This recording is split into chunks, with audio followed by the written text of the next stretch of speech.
A recent study has found that almost half of UK employees feel like the praise they receive at work is meaningless. A third also said that the recognition they receive was delivered in an uncomfortable way. Yet being able to deliver positive feedback is so important. 78% of employees say being recognised motivates them in their job, whilst organisations are 30 times more likely to have actively engaged workers when managers focus on employee strengths. Hi there, I'm Sean Butcher, culture consultant and founder of Reflect Consultancy. I work predominantly with digital agencies and other ambitious businesses to help them create cultures that bring out the best in their people. In this video, I'm going to give you some tips for delivering praise and positive feedback in a meaningful way, all based on a tried and tested framework. Former chairman and CEO of General Electric, Jack Welch, largely considered one of the best leaders of his era, said that building self-confidence in others is a huge part of leadership.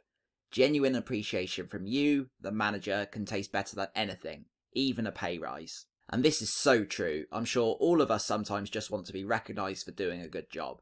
Sometimes being told by your boss that you've done something really well and really added value to your organisation or to a client or one of your colleagues can make us feel on top of the world. But there's a knack to delivering this kind of feedback in a way which has the biggest positive impact possible. Get it wrong and you run the risk of your employee joining the 48% that feel like the feedback is just meaningless words. So, follow the method I'm going to give you today and hopefully your employee will leave that conversation feeling like your praise was genuine and therefore be even more driven and motivated to continue doing a great job. The framework that we're going to look at is called COIN, standing for Context, Observation, Impact, and Next Steps. This is often thought of as a model for delivering constructive feedback, but you'll see that it is just as useful for giving praise too. The first step is to give context. In other words, highlighting the circumstances, event, or work that you want to discuss with your employee. This framing of context is your opportunity to demonstrate that you understand what the employee has been working on or doing and how that has been helping the organisation, themselves, or those around them. This part is more focused on the wider situation that was involved, as opposed to the specific reasons why you're giving them the praise. So let's work through a hypothetical example. As a manager, you might sit down with your employee and start with something like, I've heard that you really helped Michael out with a big project he's been working on. This is framing the context for the discussion, and the fact that you've heard about this effort and acknowledged it to your employee demonstrates that you're taking an interest in the work they are doing, and, in this instance, perhaps how they have gone above and beyond in their usual day-to-day remit. The second step is observation. This is where you can really start to focus on the specific behavioural aspects that are pleasing you and that you want to highlight for praise. Often these are the behaviours within your employee that you want to try and reinforce and are particular strengths that you want them to continue building on in the future. In relation to the context you have framed, the associated observation might be, I've noticed that you've taken a really collaborative approach recently. You were particularly instrumental in coordinating the recent link building campaign for our biggest client, and some of your colleagues have mentioned to me that you've helped them to become better in their roles. The desired behaviour, being collaborative, has been highlighted as the observation, with the reinforcement of both the manager's comments but also the passing on of feedback from elsewhere across the team. Once you deliver this, allow your employee to discuss any thoughts they may have.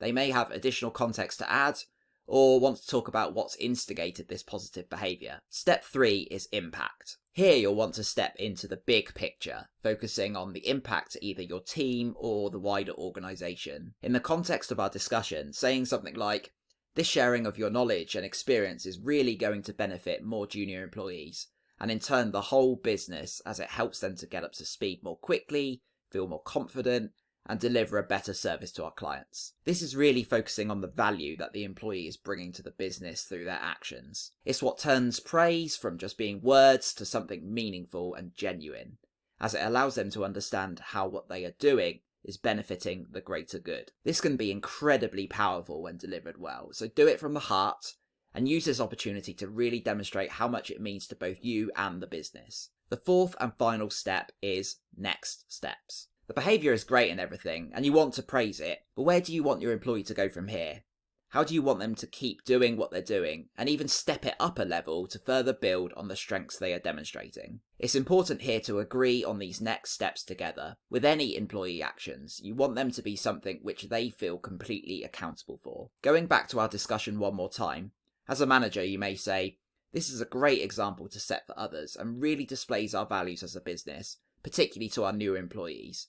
Do you think there's anything you could do to build on this from here? Here you've done two things. First, you've given further big picture context about how the behaviour has demonstrated the company values, and therefore acted as a role model for others to look up to. But secondly, by finishing on a question, the manager turns back the ownership to the employee, asking them to consider what more or what else could be done to develop even further. Delivered well, this means that the employee feels even more motivated to continue demonstrating these behaviours and build them into the value they offer to the organisation. So there you have it, the 4-step COIN framework for giving effective praise and positive feedback. Context: the circumstances, event or work that you want to discuss. Observation: the specific behaviours that you want to highlight. Impact: the bigger picture impact or value that these behaviours have resulted in. And next steps: how the employee can build further from here. Let me know your thoughts in the comments. Have you used COIN?